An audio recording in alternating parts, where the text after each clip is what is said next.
والله باب الحارة المسلسل المحبب لكل الناس. عمل مثل باب الحارة اللي نحب كل الوطن العربي واللي وصل لقلوب كل العالم بالوطن العربي. باب الحارة ظرف لن يتكرر. اللي بده يتحدى هي الحارة من قدها، في مين بيحمي الدار بالحق يصور حدا.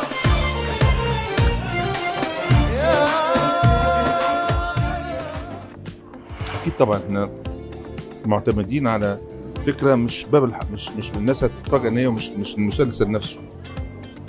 احنا عاملين حاجه اضافات ومش عايزين نحرقها، من حاجات جديده خالص ما اتعملتش في باب الحاره، وده مدخلين اطفال شويه وعاملين حاجات جديده اللي هي تجذب العيله الفاميلي كلها. يعني هتشوف حاجه كويسه ان شاء الله. صحيح هيك الاسم، بس هو في شيء بيحكي طبعا هلا يعني عن هذا الوقت، بيحكي عن امور عم تصير معنا بالحياه هلا بالعصر الحالي والوقت الحالي. شو الفرق بين العمل التلفزيوني وبين المسرحيه؟ هلا شوف، كونه الناس حبت شخصيات باب الحارة، حبت شخصيات باب الحارة بكل تفاصيلهم، بكل عاداتهم، بكل حتى الحدوتة الحلوة، فهذا الشيء خلانا نتجرأ انه نعمل على خشبة المسرح شخصيات باب الحارة، بس بطريقة تانية مختلفة كل يعني. حتى وين ما بتسافر بيقولوا باب الحارة، وحتى الممثلين اللي كانوا فيه بالأجزاء الأولى لهلا متأزمين هن بأسماء الشخصيات اللي بيندهوا لهم.